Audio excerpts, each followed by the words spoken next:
जब समाज समझाने में न सुधर रहा हो तो उसे सुधारने के लिए निश्चित है प्रगति स्वतंत्रता का दंड का मार्ग अवश्य चलता है। और मेरे द्वारा 25 वर्ष पहले सार्वजनिक मंच से माइक में घोषणा करके कहा गया था कि 25 वर्षों से 30 वर्षों के बीच के एक ऐसा अंतराल आएगा जिसमें एक ऐसी महामारी पैदा होगी जो महामारी करोड़ों करोड़ों लोगों को निगल जाएगी, और ऐसा विश्व युद्ध होगा जो एक भयानक रूप धारण करेगा। और धीरे धीरे उस विश्व युद्ध की ओर समाज बढ़ रहा है जो सुनिश्चित है। समय कुछ आगे पीछे हो सकता है, मगर मैंने कहा कि मेरी कही हुई भविष्यवाणी कभी भी निष्फल नहीं होगी। एक महामारी की और एक आने वाले समय में विश्व युद्ध होना सुनिश्चित है और वह होकर के रहेगा। और मैं मानता हूं युद्ध कभी के लिए किसी के लिए हितकारी नहीं होता, उसमें निश्चित रूप से विनाश होता, मगर वर्तमान में एक विश्व युद्ध की आवश्यकता है। उस विश्व युद्ध की आवश्यकता है। अगर आवश्यकता नहीं होगी तो ये आगे और बड़े भयानक विनाश की ओर चलती चली जाएगी। आप विश्व का आंकलन करके देखो, क्या वर्तमान विश्व में कहीं शांति नजर आती है? कहीं सत्य पथ की ओर कोई क्षेत्र बढ़ रहा है?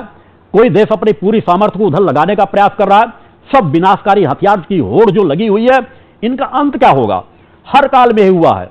हम राम का युग देख लें, कृष्ण का युग देख लें, या इस कलिकाल के युग में देख लें, हर जगह अधर्मी अन्यायियों ने अपने साम्राज्य को स्थापित कर लिया है। एक से एक विध्वंसक अस्त्र शस्त्र तैयार किए बैठे हैं, इस तरह के वायरस तैयार किए बैठे हैं। अब इससे बड़े अधर्मी अन्यायी और कौन होंगे? उन अधर्मी अन्यायियों का अस्तित्व समाप्त करने के लिए जनसंख्या नियंत्रण नितांत आवश्यक है। अगर सीमित दायरे में जनसंख्या होती है तो एक अलग शांति का वातावरण होता है। जो ये एक जनसंख्या का विस्फोट होता चला जा रहा है, समाज जब उसे नहीं रोकेगा तो परम सत्ता रोकेगी। तो कहीं ना कहीं जब जिस प्रकार के अपराधी बढ़ जाते हैं, अनेकों देश वर्तमान में आप देख रहे हो जो पूरी तरह से आतंकवाद की ओर बढ़ रहे हैं, सामर्थ्य को लेकर दूसरे देशों के अस्तित्व को नष्ट कर देना चाहते हैं। आज कोई समझौते हो जाएंगे, कितने समय वो समझौते लागू होकर के रहेंगे?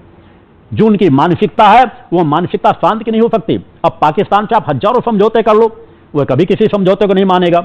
चाइना की एक जो मानसिकता है, हजारों समझौते हो जाए, वो कभी किसी समझौते को नहीं मान सकता। इस तरह के दर्जनों देश है, मगर निश्चित है हमारा भारतवर्ष धर्मगुरु था, धर्मगुरु है और धर्मगुरु रहेगा। भारत के अस्तित्व को कोई नहीं मिटा सकेगा। भारत उन्नति के पथ पर चल रहा है और उन्नति के पथ पर चलता चला जाएगा।